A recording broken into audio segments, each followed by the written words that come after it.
Hi, and welcome to another episode. So let's have some real talk. Constipation. It happens to the best of us, and that also includes our dogs. If you've had a dog for any amount of time, he or she might have had some periods where they're not so, shall we say, regular. So you might be thinking, okay, how do you help your dog? Well, what I've done when my dogs have had some issues like that in the past is I load up their food with high fiber content. And I have not found anything better than these. What are these? These are wheat berries. Okay, so wheat berries. If you've never heard of them, that's okay. A lot of folks haven't. Wheat berries are not berries in the sense of fruit. Wheat berries, these are actually the whole grain of a wheat kernel. So I'll get one out here, and it looks kind of like a fat grain of brown rice. And what this is wheat before it has been kind of ground up and processed. So if you're making whole wheat bread, you would get something like this, and you could grind it up. But what my secret weapon is for canine constipation is cooking a batch of these and putting it into my dogs' food. And if your dogs are anything like mine, it really helps the next day, if you know what I'm talking about. So another reason I like wheat berries is because they're really cheap. You can usually find them in the bulk section of a supermarket, especially more like health-oriented markets like Whole Foods. That's where I get mine. And they're usually about $1 a pound. So that's a really good price. And with these guys, a little bit goes a long way. Now, if you can't find them at your store, you can obviously order them online. I know that Bob's Red Mill, they make some great wheat berries that can be ordered online as well. So wheat berries cook in a similar way to brown rice. Basically, you just simmer them. And that can take anywhere from 30 minutes to an hour, similar to brown rice. A lot of it depends on the age and the pot you're cooking them in, and even your altitude. But today I'm going to show you how to make wheat berries and how wheat berries can help your dog if your dog is not so regular. So all it takes is one pot, some wheat berries, and maybe about half an hour to an hour. And most of that is just time spent simmering on the stove, so it's really easy. So let's make some wheat berries. Okay, so if you've ever made rice, then making wheat berries is going to be very familiar to you. And if you've never made rice before, then, well, watch my video on how to make rice. It's super duper easy. So for this application, we're just going to use a pot. This is, I don't know, about a three quart pot. So you'll want basically a 3-quart pot, although for this you could probably get away with the 2. But if you don't have a 3-quart pot, then here's an excuse to get one. So basically all you need for this are wheat berries. I like to put mine just in a little jar just to keep. Some water, and then I like to add a little bit of salt. So for wheat berries, I like to use about a 3-to-1 ratio. That means for every cup of wheat berries, I use about 3 cups of water. So let's measure out 3 cups of water here. And as you can see, I'm using purified water because I like to, it's a little bit cleaner. And then, of course, we have our wheat berries. So we're going to do a cup of wheat berries, and a cup may not sound like much, but similar to brown rice, this stuff really kind of expands when it's cooking, and you get about 2 or 3 cups when it's all said and done. So we are going to measure a cup of wheat berries. And then what we're going to do is add both to our pot and then start cooking. So we will pour the water in, add our wheat berries, and then I like to add just a little bit of salt, kind of enhances the flavor. And then just turn on your heat to about medium-high. I like to give this a stir. And what we're going to do is let this come up to a boil. And then, of course, just like rice, once it reaches the boil, we will then simmer it. So if you got a lid, and you should for this application, put it on and let this come up to a boil. This will take anywhere from about 5 to 10 minutes. Just kind of keep an eye on it, and then I'll show you what to do. So while we're waiting for the water and wheat berries to come up to a boil, let's talk a little bit more about these wheat berries. Some questions you might be wondering. Are they safe to eat whole? Well, absolutely, of course. That's the whole idea. And because this is a whole grain, that means it has all those nutritious components that you would associate with whole wheat. So it's got the extra protein, it's got the carbohydrates, but important for this application is it's got a lot of fiber. It's just really, really rich in fiber. And of course, that is what helps move things along, if you know what I'm talking about. Now, wheat berries are also great for us humans to eat too. They've got kind of this nutty taste, this nutty flavor to them. They're really good, and you can use them. You can serve them cold in salads. You can serve them warm in soups. It's a really they're really versatile. Now, of course, since they are wheat, that means they do have gluten. So if you're on a gluten-free diet, or if you have your dog on a gluten-free diet, then obviously don't feed them these. You might want to look to something like quinoa, which is what we cooked last week. And you can see my video on how to cook quinoa.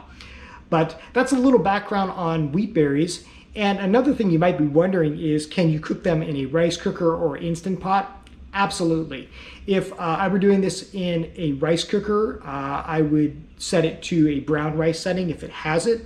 And then if I were doing it in an Instant Pot, I would probably just use the multi-grain button, or set it for, I don't know, maybe about 15 to 20 minutes. I'd kind of experiment.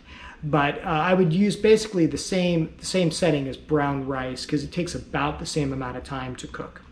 Okay, it's been about 7 minutes on my end, and we are at a boil. Here, I'll show you. That's exactly what you want. You want that to boil. Now, what we're going to do is just turn this down to low. I'm going to give this one more stir, and basically we are just going to put the lid back on and let this simmer. So I'm going to let this simmer for, I'm going to say about half an hour, maybe 35, 40 minutes. The way you know when wheat berries are done is basically when they're really nice and soft. So it's not, in this application, it's not like rice where all the liquid must be absorbed. What we're doing is we're just kind of simmering this in the liquid. So after about 30, let's say 35 minutes, we'll check these and kind of see how they feel. But for now, you don't need to do anything. Just let these guys go on the stove, low, and we'll meet you back here in about a little over half an hour.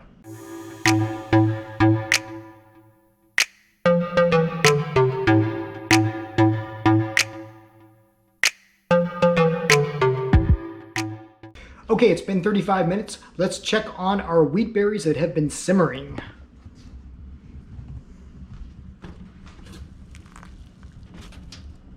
All right, and watch out for the lid, because it will be hot. And yeah, these look really good. See how these wheat berries have really just kind of puffed up. They've engorged themselves on all that liquid. Okay, but the real way to know if these are done is by to simply give them a bite and see how they are. Okay, so let's give these a try. I'm just going to take a small spoonful here, and of course these are going to be really, really hot. So what I like to do is just kind of take one of these kernels and just kind of put it between my teeth. And what you're looking for is for it to be just kind of soft, but still just a little bit nutty. And this is perfect. So what we're going to do now is just kill the heat, because these are done. And now we will simply strain off this extra water.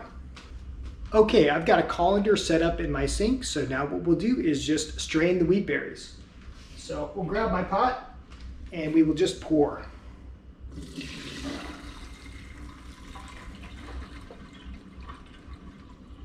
And we'll just be sure to get all the last wheat berries out of here.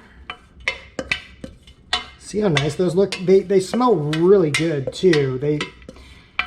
Trying to think of the way to describe how they smell. Almost like bread, which would make sense because, you know, they're wheat. So here we go. We have freshly made, hot, steaming wheat berries. And that's what they look like when they are done. So that's how to make wheat berries. It's super easy. Let's talk about serving real quick. Now, I'll warn you, again, a little of these go a long way. So unless you're ready for some severe consequences, don't serve like a big bowl of these to your dog. This is to supplement their food. Again, these have a lot of fiber and these could help with some constipation issues. So tread lightly at first. What I like to do is just add maybe a tablespoon or two to whatever food I'm feeding my dog. So I make all of my dogs' food from scratch, but for you, serve it with whatever you're already feeding your dog. So if it's kibble, mix it in with kibble. If you're trying some of the homemade recipes you see on this channel, then just kind of mix it into that. So for this example, earlier I had made, this is a combination of an egg, rice, beef. There's even some corn in here. This is a dinner that I'm going to be serving my dog. And what I'll do is I will just put a couple scoops of wheat berries right on top, and then I'll heat everything up and mix it in. So when you're serving these to your dog, either wait for them to cool to about lukewarm or just kind of mix it in with your dog's food, which in my case, I always serve lukewarm. The dogs get that nice smell and they just really enjoy it a lot more. As for your leftover wheat berries, just treat these similar to rice or oatmeal. Basically refrigerate them. They should be last in the refrigerator for several days. And then when you're ready to serve, again, just maybe warm them up. I like to sprinkle some on my dog's food and heat everything to lukewarm.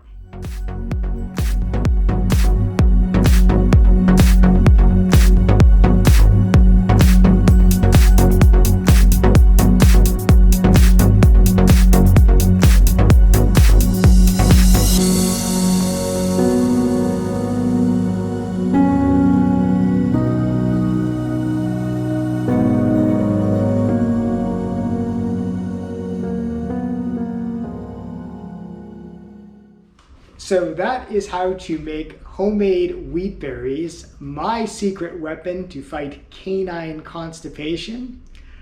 If you try this, let me know how it works out for you. I hope your dogs enjoy it. Again, just kind of go easy at first and let them try just a little bit, see how they like it. If you liked this video, please like and subscribe. And as always, if there's anything you have a question on or a comment or a suggestion, please put that in the comments below.